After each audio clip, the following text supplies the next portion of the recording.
Recognize with the next item, we have Island Managers Forum, and we have a number of the managers that I work with on a day-to-day.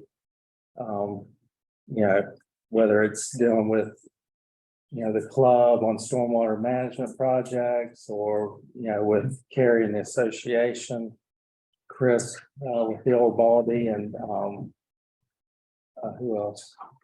Chad couldn't be with us today, but Mayor, we talked about just having an opportunity to set some time for the retreat today, where we would invite the managers to join us at the table just to have a discussion, so that council has sort of a better understanding of how we work from a day-to-day perspective, and also an opportunity, as in years past, Chris can attest, and maybe Carrie was here when we did this, that we did provide an opportunity for the other major island entities to come before council during the retreat to sort of give us maybe not necessarily a regurgitation of what you heard at the association annual meeting, but maybe something more specific to, again, things working specifically between the village and their respective entity or organization, whether it's short, mid, or long term. Just so you all have an idea of what they have going on relative to what the village has going on, and how that kind of is managed within the sandbox we call Bald Head Island. So if y'all wanted to join us up at the table, have some chairs there. And just flip and put the other one later. Yeah, Yeah. It's 1:30 each be here.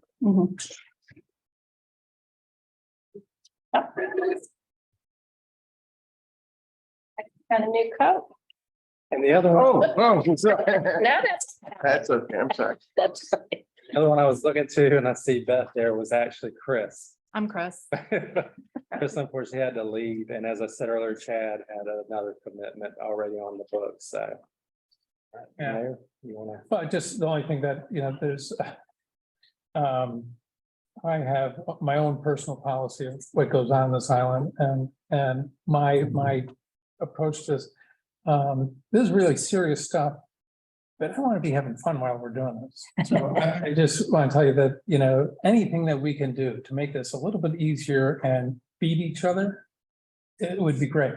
There's nothing worse than having something that, God, why don't we just talk to each other for a few minutes instead of, argue about it for 3 months on them, lay things. And so I think there's some projects that, we should be working as a group. And the other thing is that, I hope that, you each have ideas that, God, I'd like to do that. Yeah, I got to talk to the village then. No one has a habit be like, oh, I'll talk to the village because they'll help me make it happen. well, some of the history too. I'm probably the longest president / executive director. We used to have a monthly meeting with all of the presidents and the mayor, and this goes back to Larry Lammert. So it was Larry, Kent, Joe Brunner, myself, because I wrote a nasty gram saying, wait a minute, you bringing everybody in here but Obaldi, like, why? Well, their excuse was, well, because Kent can represent Obaldi. And I said, no, he can't. So anyway, so we used to have that monthly, and we got a lot accomplished at that table. And then what happened after that was the presidents of the organization and Mayor Lammert decided, hey, we need to communicate all this information that we're gathering at this table to the boots on the ground. So then they started a monthly managers meeting. So instead of it being the president of the club, it was David and Carrie, and back then it was Robert Norton. Yeah. And David, you hosted one at the club one. So operationally on the management level, but then sort of 50,000 feet, it was at a higher level. So I would like to see that come back again. myself. Yeah. We said, I mean, it was an hour in the evening. I think we met at 5:30 in the association. Huh? We also broke bread at lunchtime. Well, the lunch too. So operationally, it was lunch, but on the president, because so many of us either lived on the island or and we would meet like at 5:30, maybe an hour and a half. But that a lot of intense stuff got handled with that group behind closed doors. Right. But some good things came out of it. Wounded warriors came out of it. You know, but there were some tense moments. It was when the club and the limit and the developer weren't getting along very well, and you know, but you close the door and you duke it out, you know, and that's kind of what it was. So I just thought I'd give the history of that. When you mentioned it, I said, well, we used to do it every month. No, I know. Mhm. So there also used to be along the same lines, there was a community-wide communications group that had primarily limited, and then there were some, the club was, you know, they had people at the club, and then they had just regular Residents. residents. Mhm. Okay, and the purpose of that was to be able to let the community kind of know what was being thought about and talked about, so they could understand it and spread the information as opposed to Making it up. making it up. Yeah. Yeah, and that was before the days of social media, Right, it was. Instagram, It was. Facebook, constant contact, and we had no communication methods here whatsoever. Right. For, But now we do, and they're not always accurate. So oh, yeah. that's, you know, that's the other thing. So I mean, I don't know how much we want to think about something that met every quarter or something that you had just some people to. And I know a lot of it was addressed with things that Limited was doing because they were involved. They said, here's what we're thinking about. And then the community would go back and say, well, here's where we're going to run into a problem, et cetera, et cetera. Mhm. And they also duked out. You used to have cocktails at yours. I wasn't on it. Bill was on it. We didn't have that. I think that's a picture I found the other week of all this. Yeah, yes, of all those That- people. yeah. Mhm. That was back, started in 1995, 92 or 95, and went on for Long time. a long time. I think we do have a different landscape with all the websites and social media and all, but I wonder if it's really what you think, is it necessary to have it every month?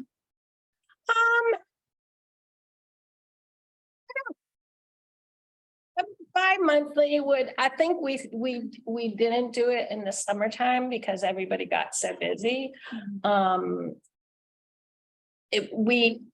It was easy because it was like, I'm just throwing something out, second Tuesday of every month, you know, and it was just that, not everybody came every time. But I think bi-monthly would be fine, 4 times a year. We were going through some critical things back in 2000 to 2005. As an island. As an island, yeah, we were going through some very critical things. The beginning of sand management plans and suing the Corps of Engineers and lagoons, and you know, it was a rough time. And so I think that open communication, particularly between the developer and all the other entities, was very important. You know, in terms of not rehearsed and not. Now you have different players, and I think one of the that's all I'm saying. challenges we've had to. Now, moving beyond that into the future with the exodus of the developer, Mhm. us as that group, you know, what do we see moving forward that would continue to help as it did in the past? And I think, you know, taking transportation aside, I think it would help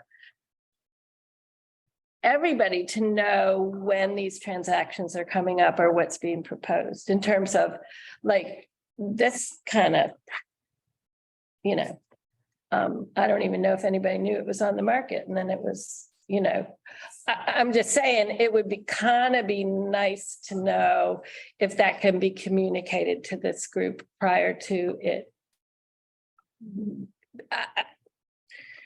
I have to tread lightly. I just want to say, I think that, you know, because I've been here almost 12 years now, and I do think that our group, we did when this, like Chris said, in the summertime, we're just all on fire, really trying to get through the season. And when, I'm going to say Florence hit, we are literally at, you know, I know at your level, but also on the ground, as you want to say, you know, we were all on fire trying to figure out how to. That seems like when it kind of, Our difference, you know, David has fire in the summer and it's just, we all couldn't really get together.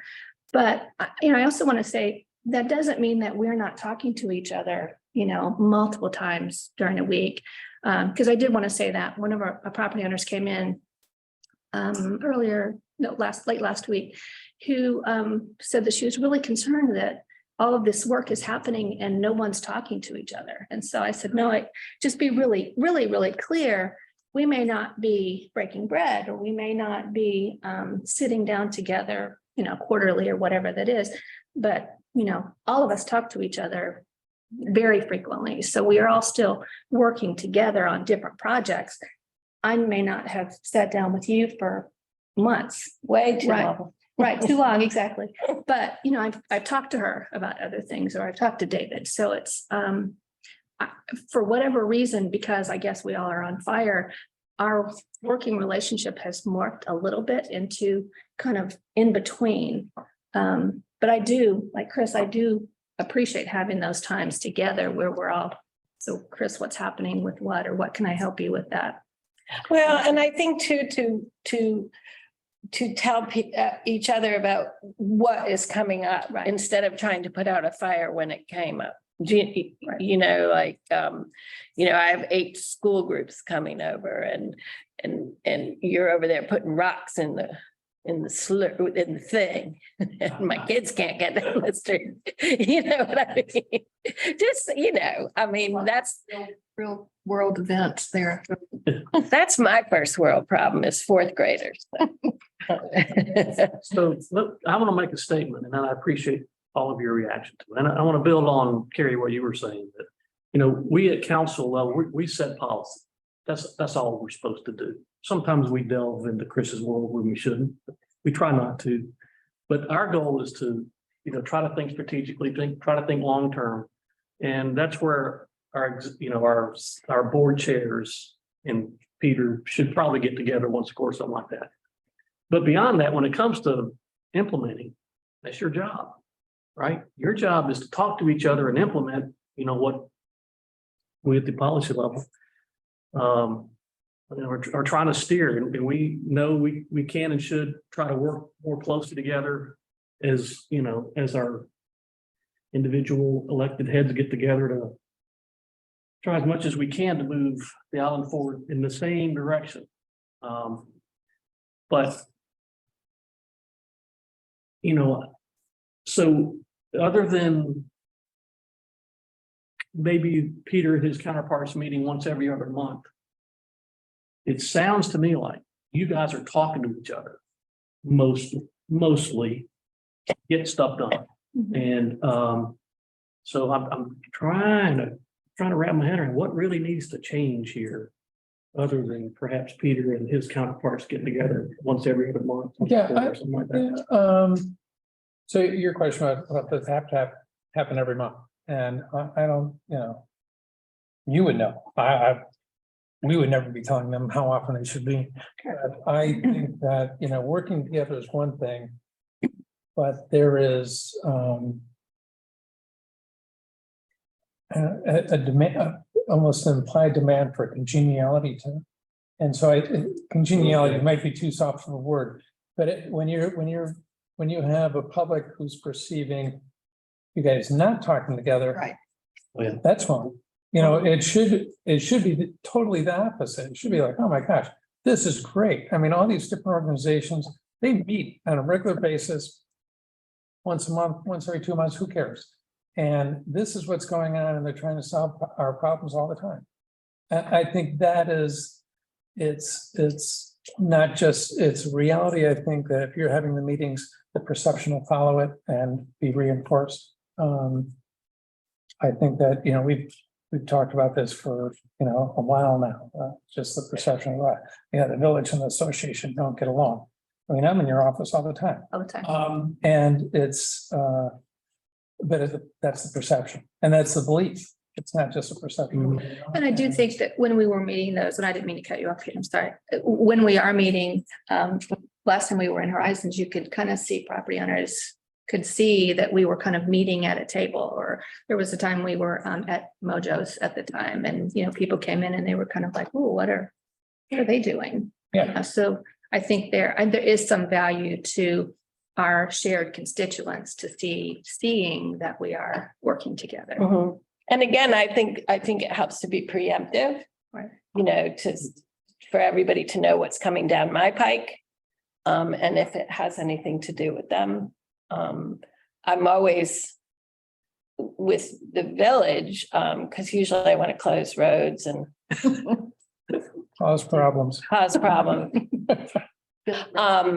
But our events tend to have an effect on traffic, like our 5K, 10K, July 4th parade. So we always have a meeting preemptively to make sure that public safety, everybody's on the same page with us. But yeah, because we're always causing problems in our little corner. But don't I recall also back at a time where not only did the managers who handled the day-to-day, but also going back to the presidents, say of the board of governors, the president of BHA, Yes, the mayor, as the elected representatives, yes. they got together too. Yeah, we did. Second Tuesday of every month, like at 5:30. Yeah. Between their meeting and our meeting, and the mayor talking to the village manager, the president of the VHA, you had that line of communication that sort of helped everybody know what was going on. And two, it was sharing institutional knowledge. Like, I think we had a flooding event during those meetings, and so it was Joe Brunner was saying, well, and Ken Cielen, well, you should have opened the such and such and combined the two lagoons and prepared for the flood event. Well, nobody knew that. Right. It was just a learning up. And so it was like, listen, Joe, you have Robert Norton call up so-and-so and get together, and he'll let you know how this works. So it was a lot of institutional knowledge and history being shared amongst, because sometimes it was only in one person's head, and nobody else knew how it functioned. So Peter knows that well, right? Yeah. Institutional knowledge. Yeah. So, but like, for example, some of the things we're working on now, say between the village and the association and the club, is lagoon ownership. As we know that a number of those lagoons are bisected by a property line. It's just the way the property line ran probably before the lagoon was put in. And so that's something that we're working on to try to figure out what's best for who ultimately should have ownership of the lagoon. Right. Or adjacent areas, and we've been working on that. Yeah, I've talked to Chad about that a number of times when he's talking about different properties that limited owns. As well, this probably should go to the association, this should go to the village, this should, and that should be a conversation you guys are having. Yeah. It isn't a conversation that I should have with them. It's just, I think you guys know between, your different I think needs. between all of us, we're just waiting to see it on paper. Yeah, He's got Jerry and Bruce have been working on this for quite some time, and we're all just sitting back, okay, okay. when are you gonna bring it? Yeah. Lay it on the table. And so far, one on Portsmouth, I'm working with Chad on to get that conveyed. But other than that, yeah, we're like, okay, we've got a process. We're ready. Yeah. And we know we have alleys in the Cape Fear Station that prior councils have said and gave us direction, Charles, to accept. once they meet standards. Yeah. I Um, think one of the other things that, when I look at, the village owns the Marina Park. We own the park in Cape Fear Station, Yes. both really underutilized in my Mm, perception. And, there is, that should be a conversation that's happening. What do we do to make these things come alive for us? And, are we wasting some critical resources that we have? absolutely. I mean, it sounds kind of crazy. But one we talk about day visitors. Well, I'm the culprit. I bring them in. But it is hard certain times of year where they have nowhere to eat. get a drink Because, of water, yeah, or to get a drink of water. go to the bathroom. But Yeah, well, because they're heading our direction. we have just fine bathrooms, but And we're the only ones. Beth, you have day trippers coming over too, right? Education. Yeah, they're trying to use and they use our bathrooms Right. a lot. Yeah. And maybe they get some education while they're at it, but some people just want to use the bathrooms. It's, They- it has a lot to do with whether or not they rent a golf cart, Mhm. how Right. far into the island they get. Summertime, the golf carts are not available. So they they don't even go as far as the grocery store. I mean, I tell them, get on the road, somebody will pick you up, So, but it just depends whether or not they have a golf cart. But a conversation to have is like, if you want to utilize those spaces, do you want more weddings? And a lot of people will tell you no, but they're quite profitable for the island in the shoulder seasons. Right. So that's kind of the things that I haven't been booking weddings because we're gonna start construction on the exterior of the lighthouse. But they are very profitable. I was thinking about it. I was thinking more community-based functions. Yeah, but if you put something up there, they will come. And you also have to think about how that impacts on ferry traffic and other houses being rented and infrastructure and public safety, because they're all Interconnected. Right. So I think not just as a master plan of physical, but a master plan of philosophical, do you or do you not want this coming to the island? Like, it sounds crazy, but do you want a PGA tournament? I would say the answer is probably no. But maybe a seniors, because then you can't have, but you see where I'm going with this. It's like, I know. what does the community want to see as ongoing activities for themselves and visitors? I mean, I can tell you the chapel loves weddings. But we also have to work together because there were weekends where there was a wedding at Old Baldy, in the chapel, and on our building. And, the guy with the bagpipes and the people doing their remember vows at that. the same time don't work together. The bagpipe, They're not happy with that. yeah, So that was a bad if day. we have whatever this philosophical thought going forward is, we still have to work together so that we're all, Absolutely. because we're all in the Yeah. same space. Yeah, definitely. I mean, I see a lot of things, like our school groups, that's an ongoing thing. I think our day visitors are going to continue to grow. And the one thing that people have to remember about day visitors, it's what sells in the political arena because our beaches are public. And I know when Ray had to argue some points legally, particularly with the terminal groin, he made it, right, Charles? He made it that he used Old Baldy and day visitors as an argument versus being a figure 8 island. In other words, he wanted the numbers to say, we must protect these beaches, not for who you think the wealthy residents. We need to protect these beaches for the public and those people that come for the day. And so that is a feather in our cap when you go out to Raleigh and DC. And you say, well, we brought 1,000 school children over, or we brought how many, visitors and took them on tours for the Conservancy, or we sold X number of day parking. There's ways to count.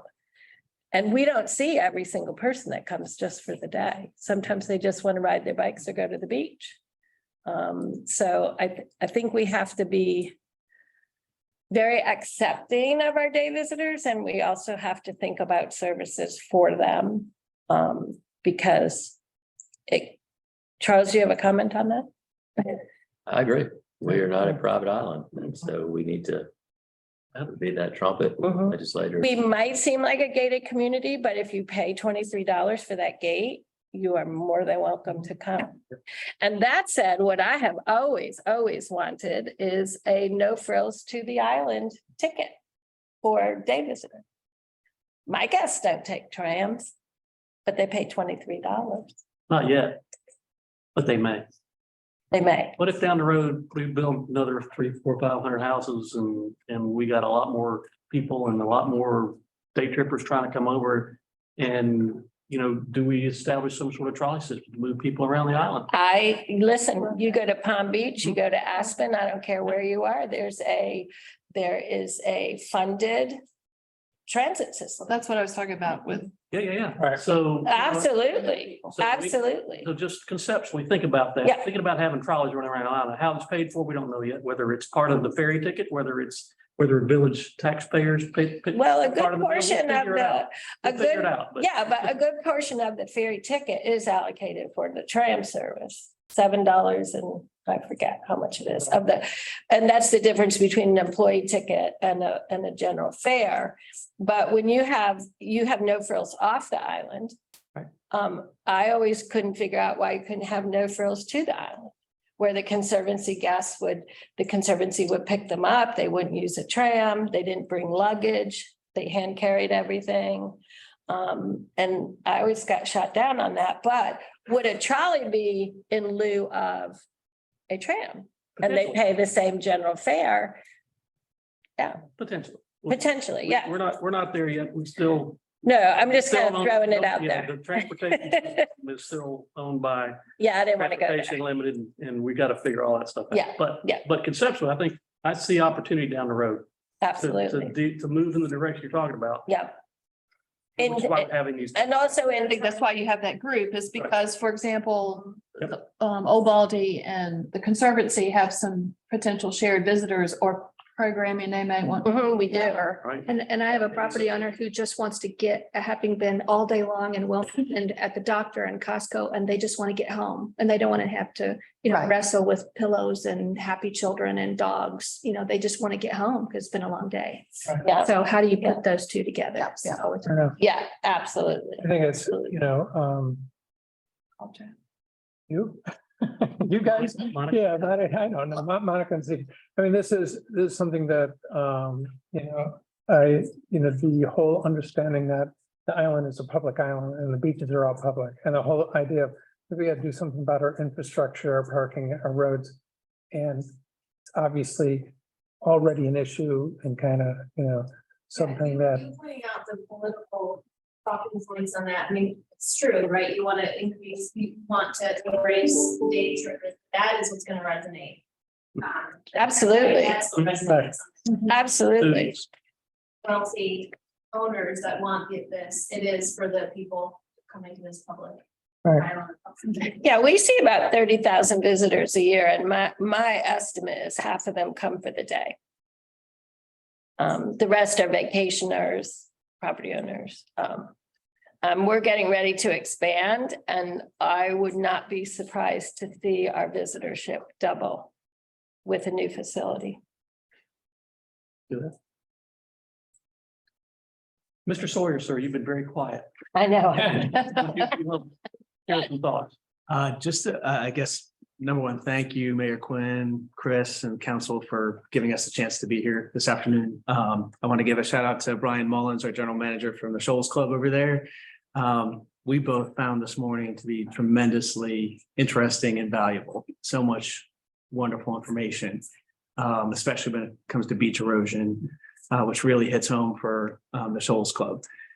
So we have a whole bunch of ideas, and we talked offline about some things that we'd love to explore, especially with our lobbyists, because I think we need to ask some of those taboo questions about what's possible with beach erosion and what are some things that we see happening all up and down the coast in New Jersey and New England and all throughout Florida that aren't happening in North Carolina that maybe now make sense to happen in parts of North Carolina. But we know it's a legislative effort, so it's going to require some big lifting, heavy lifting. So wanted to get that mentioned on the table. And second, just interested in a vision that council has for growth for the island, because the clubs, the Shoals Club membership is capped. We're not going to have any new memberships at the Shoals Club. Bald Head Island Club membership is almost capped. We really only have 17 more total memberships of any classification available at the Bald Head Island Club. So we will likely reach that capacity this year. And that'll also have a waiting list for membership. So no, if you don't have a membership on your property or your home on the island, you're not going to get one unless you get into a waiting list. Right now, the waiting list for full membership with the Bald Head Island Club is 14 years. So if you are getting on the waiting list today, you're going to be waiting 14 years to get that full membership. Those things are important for people to realize, because as much as we want the island to be public, and we want to have a very public face, and we want to be there for everybody, the island has a very, very, very strong component that is absolutely private, is absolutely gated community, and is very much figure eight. And that is going to drive property values and enhance the lifestyle for the majority of the people that live here. And I hear what Carrie's saying, because our members, a lot of them consider day trippers to be a nuisance. So there's a tension, but it's a natural tension. And I think working together, we can embrace it and help with that. But we also have to take a look at the future for growth. I work with Chad all the time, and he has 24 more properties that they think they can sell on this island. 24. So with 24 more properties, and I think 3 of them might have just sold, there's not a lot of land or properties or lots left for anyone to buy. So growth, we can see what growth is going to look like. We know exactly how many homes are under construction. We know how many more homes could be under construction. We know how many lots have homes and how many don't. So I think we all have a very clear idea about what growth is going to be, minus the day trippers. And we can plan for that growth. Yeah, I think it'd be interesting for everyone to stick around for JP's session with utilities when we talk about wastewater treatment plant capacity relative to the 80-90% rule and our requirements to start construction, and all that tied in with how many unimproved residential lots we have out there. We're keeping a track of that with our GIS system internally that we started many years ago, where between Stephen and I, we know average permit history per year. And I mean, Bald Head Island's unique, unlike mainland towns, because we got people coming and going, but you know, we can sort of forecast that out. So, but Limited supply is a good thing. It's going to drive value of property values, but we do have to continue appropriate interest and demand. And your public venue and your public venue both help to do that. So do we know, in terms of the number of lots that Limited has, 24 left, there's somewhere in the neighborhood of 700, 750 some odd lots that have not been developed yet. Do we know how many of those 700, 750 have memberships tied to them that aren't occupied yet? it's a good question. Yeah, right. Approximately 280, something like that. Okay, so close to 300. So that's going to add to your capacity. I mean, it's going to stretch your capacity at the clubs, because more people that are eligible for memberships have purchased the membership, and once they build, they're going to show up. Yep.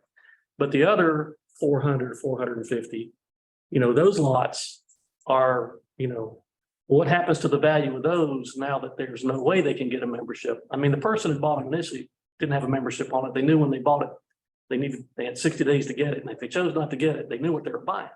So that doesn't concern me much at all, other than the fact that I think the movement of those lots is going to be, I think growth is going to slow down. If people are looking to buy and build and don't have access to the clubs, I think that's going to be a deterrent to move those things.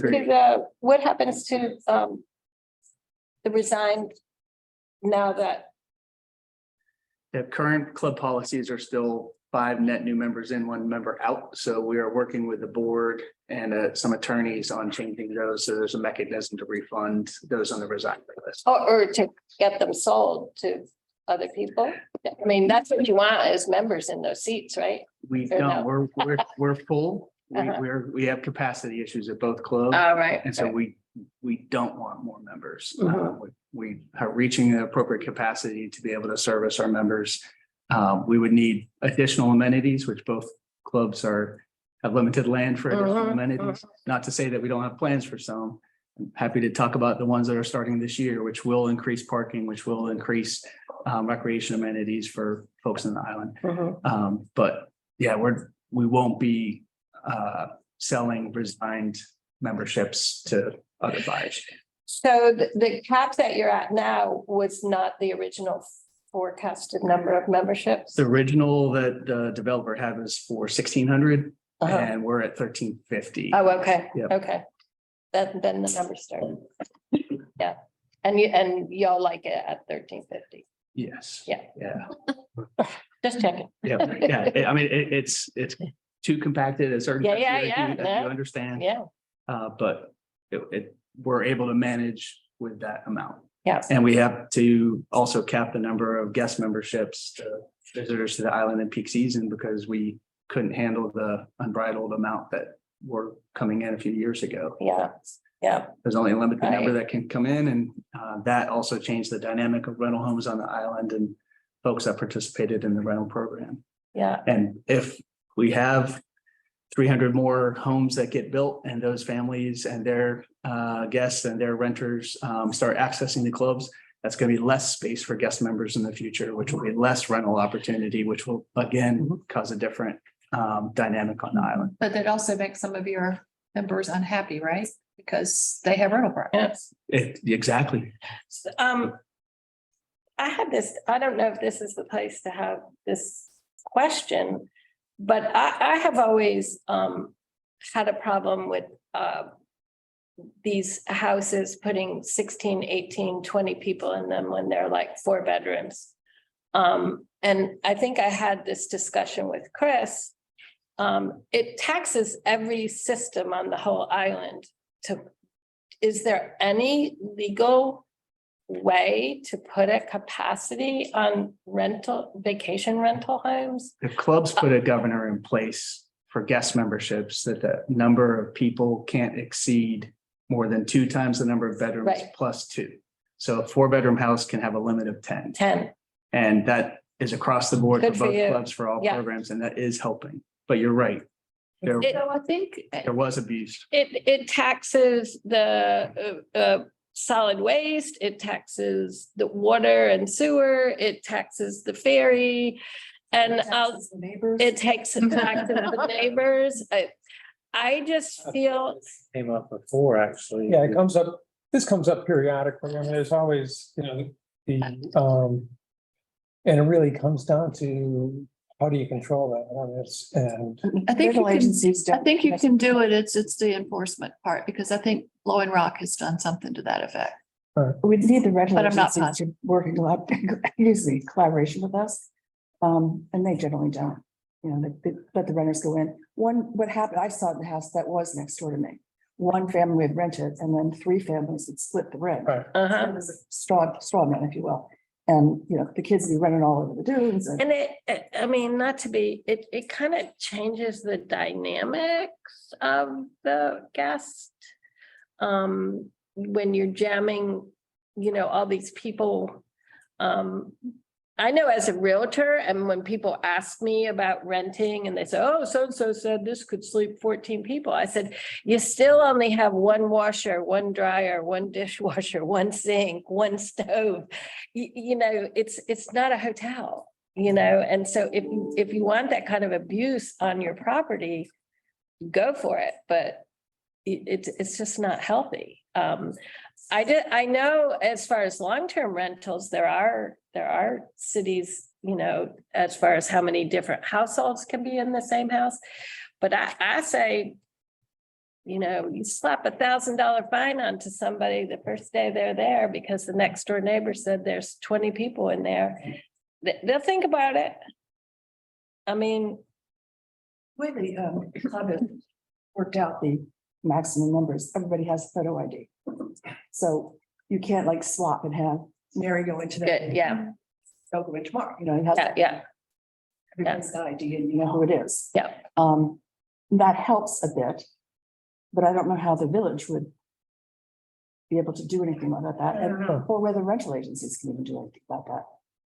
Well, Pulling Rock's figured out a way to do it. I'm thinking that David Ray told me that, but I could be wrong, but I can circle with him, but I Be mean, there Friday morning. I might stop in and talk with the town manager. see, I mean, I could be, go ahead and talk anyway. I could be totally wrong, but I thought something, he told me at one point they had to do that, but I. Maybe a call to the league. The league may know something about.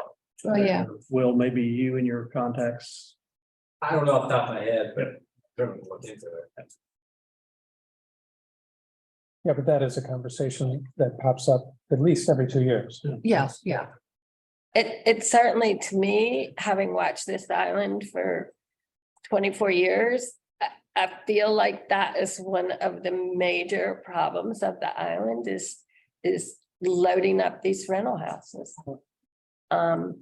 It adds to traffic, it adds to ferry problems, it adds to luggage, it adds to, you name it. I mean. Wear and tear on the house too. Yeah, well, yeah, so And aren't the houses getting bigger and bigger too, like through time? not It so seems like- much. No, No, I mean, you're pretty hard pressed to find a Carrie could answer 6-bedroom quickly on house, that. right? You have peaks. I mean, just, I know that, you know, I think the last house I designed wasn't even 2,000 square feet. So, I mean, and it's fascinating to me, the people that come in and demand, I gotta have 6,000.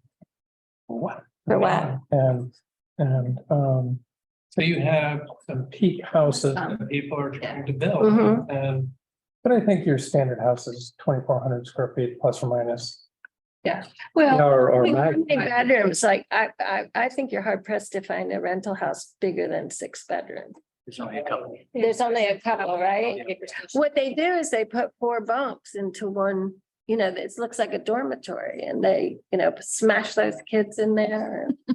but our maximum building height and amount of impervious coverage on a residential lot is what traditionally has managed the Baldhead Island. Unlike places like in Currituck County, Duck. Oh, Pine Island, yeah, Building the mega mansions that they have been. 20 bedrooms and. Yeah. Yeah. Debadoo is like that too. Yeah. But it's how they furnish it too. yeah, but Steven's got, I mean, when he gives us a report, you see how many square feet on those Mhm. houses. And I was glancing through that the other day. It's bigger than, it's more than 2,400, a bunch of them. Yeah, but you take like the Whale House, it's a really big square footage house, but it's only 4 bedrooms. Yeah. It's not, it doesn't live that big. I mean, Yeah, I think yeah, the problem we have on the island a lot of times is a 2,400 square foot house, has 2 bedrooms and a sitting area in between that has 2 pull-out couches. You Mhm. start having this, you know, we sleep 45, that's like a 4-bedroom house. Mhm. Yeah. Mhm. And I don't know, maybe there's some kind of ordinance about how many different family structures can live in the same house. I mean, there's some crazy law in Wilmington where a 5 and a 6-year-old, if they're unrelated, can't share a room. I don't know. I'm just saying. Charles getting queasy. You have boarding house rules. Yeah. It is not uncommon, particularly in, university towns to have a limit on the number of unrelated people. Unrelated people. Unrelated people that can occupy a rental, but that's usually looking at longer term rentals. Maybe that's. Also fair housing. Where they're being. Come into play, but Right, right. They define a family. They define We it. do have a definition of a family on Baldhead We Island. do. So that's a start. But that doesn't, that's not geared towards short-term rentals. Well, all of this is, then the second part of the question is how do you enforce it? And who's going to enforce it and. You know, but it doesn't mean you shouldn't do it. Yeah. Oh, I know. I mean, everything you do. Makes an impact on what people, it's like the 3-bag rule on the family, okay? Yeah, yeah. I haven't seen them enforce that yet. But people are conscious about the, They are conscious about it and they're asking questions about it. Exactly. Yeah. Some people have modified behavior and are complying, which helps. Some Yeah. people are continuing, they know the rules, but they're continuing to stretch them, and right, other people are just clueless. right. But I mean, it's made some impact though, because I mean, I think, you know, So I want to come back around. What's the one thing we can do to help you? Start with you, Chris. What's the one thing Village Council could do to help Old Baldy family? Put up ropes on the street. What? What's one thing we, and we haven't already promised. We did it. Huh? She wants us to close her street. oh, Yeah. we're working on Oh, I know. I know. I know. it. Two-prong, one, Shoals Club obviously help us with the direct beach erosion because we have sometimes no beach at high tide. I think taking a look at all options on the table, even ones that don't seem possible, working with the village and our lobbyists to see what options the rest of the country is using that maybe need to be brought to North Carolina. For Baldhead Island Club, I think to continue, Chris is doing an awesome job with Adam and our team on stormwater management. We are so much better prepared for the next storm and for future storms. And I think we just need to remain vigilant together on that because we make progress on that every year. Good, thank you. Carrie? I'm gonna say, it's gonna sound like two things, but I'm just reiterating what Peter already said, so that's not necessarily a number two. Is the lighting ordinance. I wanted to reinforce what Peter had said, that we are gonna try to, in fact, we're reaching out to you guys shortly, but are looking at, we've gotten a lot of property owners who are saying, well, this is Florida turtle approved lighting. And so we're gonna take a look at that and see what that means just in terms of the houses along the beach, but the lighting ordinance and us trying to figure out how to enforce that in some way, because I may have new lighting, property owner with new lighting. I can't necessarily see whether it's new, and if it's been there longer, I have to depend on the village to kind of enforce that, and that's not a good way to do that, right? Because it gets everybody not happy. So if we're all sort of as a community deciding this is the lighting that we're all going to agree that we're going to abide by, I think that's a better way to do it. So I'm reiterating what Peter said, so that's not my number, my one. The other thing I think is that we have wrestled for quite some time with landscapers, taking out vegetation on the island, oftentimes as a whole, they clearing an individual lot, or taken a lot of the understory, a lot of vegetation. What I don't like doing is sending a letter to a property owner to say, you did something bad. I have no recourse with the landscapers, right? We talk to them, we can say, don't do that. Conservancy needs us, here's all the appropriate messaging. Here's what we really, Bald has as a whole, everybody wants it to be, but we have no leverage with the landscapers. I don't know if we can look to the village, that is something that they It's a can look tough one. for. I know. I hate finding our property owners. Yeah. It's just, it's not Getting a fair. message after those trees have been ripped out. I'm sorry, say again. You're getting the message after there's been an infraction as opposed to before. There's a handful of houses you've seen driving around the island. It's like, I must have just cleared the lot. And it makes no sense. And if I think it detracts from the value of the house. absolutely. Yeah. Yeah, and so, as I said, we don't have any leverage whatsoever with the landscapers, so that would be the thing that we would like to help with. I don't think we ever will. I don't know how you can do that, but you can, you're leveraged with the property owner. Just find the crap out of the property owner. And forewarn them ahead of time, boys and girls, the new fine in town. We're expecting the understory to be protected. Except under certain circumstances, building, blah, blah, but whatever those are.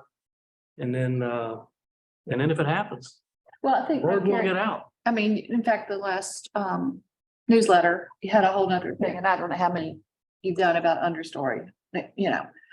I think the part of the problem, tell me if I'm wrong, are that island people are getting landscapers and they're not here, and they're assuming that those people are gonna follow that guideline. Mhm. So you're finding your property owner who thought they were getting a landscaper who worked on this island and followed the rule. It's That's exactly tough. correct. Yeah, it's It's a- that, but it's also homeowners are like, will you take this out? For $100, I get all that They out. told me to, you know, and that happens. Well, I mean, well, or that's, you know, it's a he said, she said kind of situation, but it does impact the whole island. It does. And the Not in a good way. So I don't know. Well, like if I work with Brian Young, he's very aware. And I don't mean for you to point him out, but usually they're aware of what they should and shouldn't do as a person that works on the island. I can tell you when we passed the no pine straw ordinance, the very next day I took pictures and sent it to Chris. The landscaper on this island had bought, it was piled up in the village taller than my head, pine straw. Because you know, you had like 3 weeks to become compliant and it all came in there. So Yeah, It's gonna happen. yeah. And landscapers Like the rule. oftentimes are in a position where they're trying to make our shared customer happy. Sometimes they are not in a good position. We always say, make us the bad guys. I'm glad to be the bad guy in that instance. And sometimes that works and sometimes it doesn't. So it is just a continual issue. So. Thank Do you you. have anything to say? Because I. Well, yeah, because now I want to say something in response to each one of these. I have 4 things now. So I have some ideas on lighting. We should chat. Excellent. One of them that we came up with that we were just at a Sea Turtle meeting, and it is, so instead of a stick, try a carrot. And maybe this would work with the landscaping too. We're talking about making homes designated as a Sea Turtle friendly home. Like if they're compliant with the lighting regulations, the ordinances, et cetera, then, you know, they get a sticker. If they put the sticker on their window to share with their renters, then, and we confirm that it's there, then they get listed somewhere on a website that this is a Sea Turtle friendly rental agency or whatever. And maybe that could be extended to other things too. Like we're a wildlife friendly home because we do the right thing with our vegetation and our landscapers. We're a wildlife friendly landscaper or whatever, but Love that. so that's one idea or 2 ideas. I just want to put a thing, idea out there that with build out, not everything that is designated to be built out needs to be built.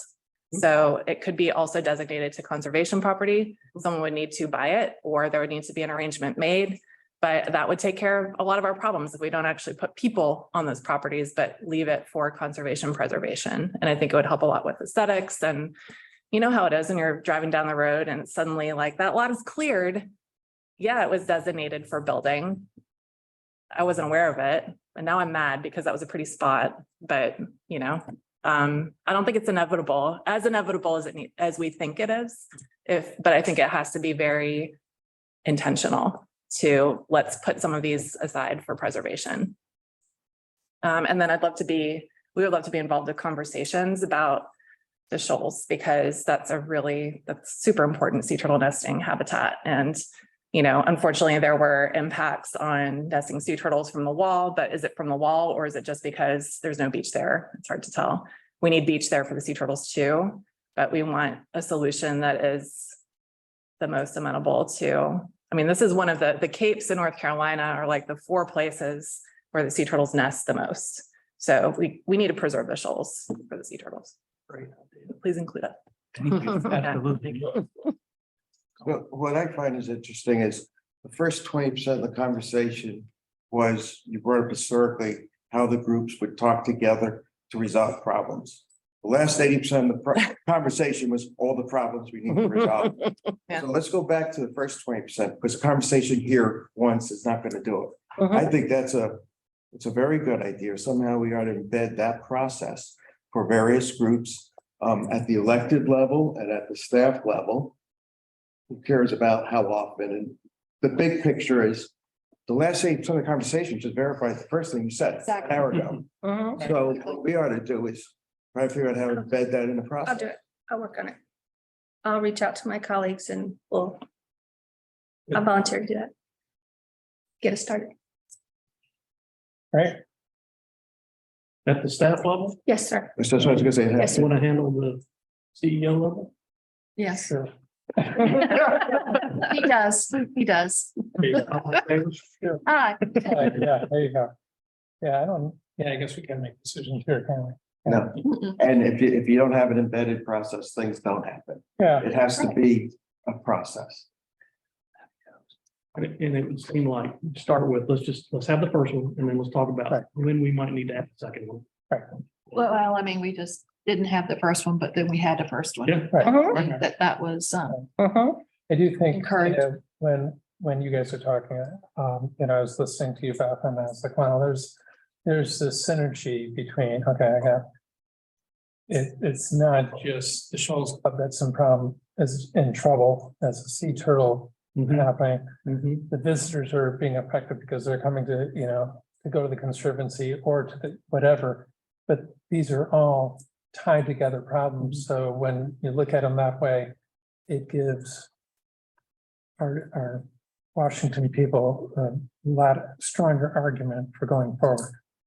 So we should, as much as possible, we should get this stuff down on paper and so we can educate them so they can help us. It's even having an effect down there at the shoals on archaeological sites.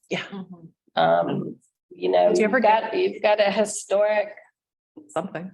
the Captain Charlie's and the Cape Fear Light Station is a historic site, and a lot of the ancillary buildings and things going on there have washed away or been, that barge that they found, they cut it up and threw it away, right? The state did. Basically. Yeah, Huh? the state of North Carolina did, yeah. They didn't throw it away. They cut it up and left it on the vacant lot next to the Shoals Club. And then Today, We have some pieces and you have some pieces. I have some pieces. Yeah, I didn't really want any of it. Did that report ever come out? It's a barge. It is a barge. I knew it wasn't a ship. Yeah. We It's a got part. the final report. And The state archaeology doesn't want any of this stuff because they're so overwhelmed with Right. stuff.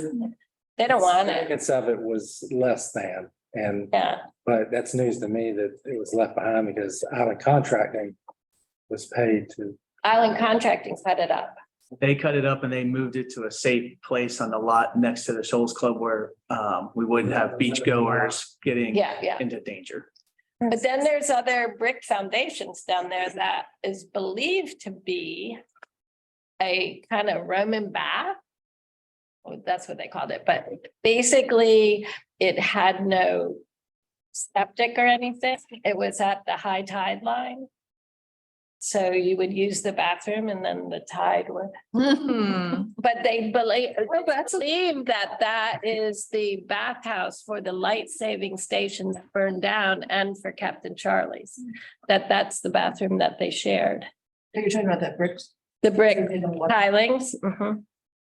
But there's nothing we can do, but again, we're losing all of those relics to the erosion. Going back to the barge that was removed, my recollection is when they tried to move it as one piece, couldn't be done. No, it's too heavy.